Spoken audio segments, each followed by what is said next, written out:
And you'll lose your family, your social interactions, your mentors, your whole identity. If you don't believe the way they do, you will lose everything. And if you're lucky to be in a church where you won't lose everything, you'll lose your job if you work for religious people. You'll lose your influence and access to being someone in power. If you're lucky to retain the respect and access to your kids and your parents and your friends, you'll lose a lot of other things because you're a threat.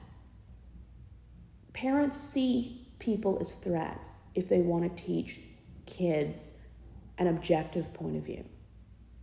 And when you don't teach kids the entirety of stories and you purposely leave out parts because it's not child-friendly, you're creating a God and biblical heroes that don't exist. And when I say they don't exist, the version of these people don't exist. When children think God is love, they haven't a clue who God really is. And if they don't understand the people that they worship or look up to, they're not going to have a clear understanding of their religion.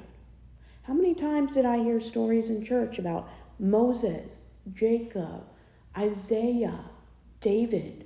It wasn't until I was a teenager or near adult I learned that Moses was a murderer. David was an adulterer, rapist, and murderer. Isaiah was killed, executed, martyred. Judah, the tribe of Israel that Jesus came through, tried to kill his own sister-in-law. He had sex with a prostitute who turned out to be a sister-in-law. His brothers killed a whole group of people, genocide, because Shechem took their sister. Parents aren't teaching their kids who these people really are. So kids turn into teenagers who turn into adults, having no clear understanding and vision of who these people are. And in turn, they're going to be evangelizing and bringing people in on a false narrative. The difference between a Christian and an atheist, a Christian has someone read the Bible for them and then tell them what it says. An atheist was probably a Christian who read the Bible, realized what the Bible and the people in the Bible really were, and chose not to be a part of it, or they were just born an atheist. If you really read the Bible and understand the historical, religious, social, and legal ramifications of the Bible, you would not want to be religious. You wouldn't, because the Bible supports everything a moral human being should reject. And it doesn't stop when you're 18, because according to the church, you're not an adult until you're married. And you're not any use to the church unless you're free labor, unless you're married.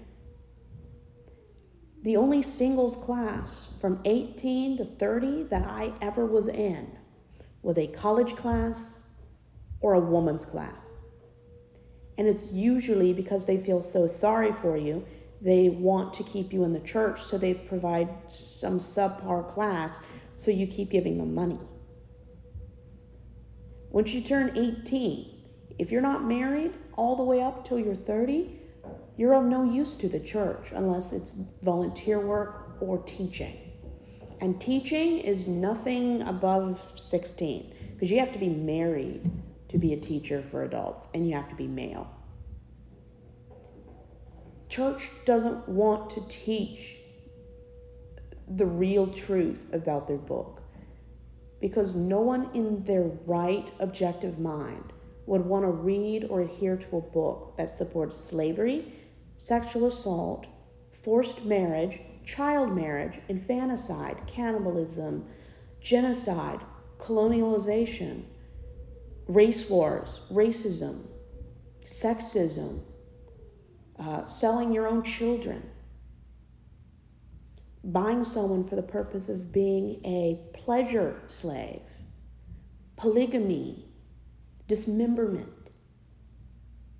The things listed in the Bible that are allowed, but usually never condemned.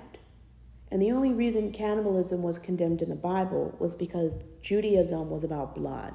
If Judaism wasn't about the blood, nobody would have been condemned for eating people or eating uncooked meat.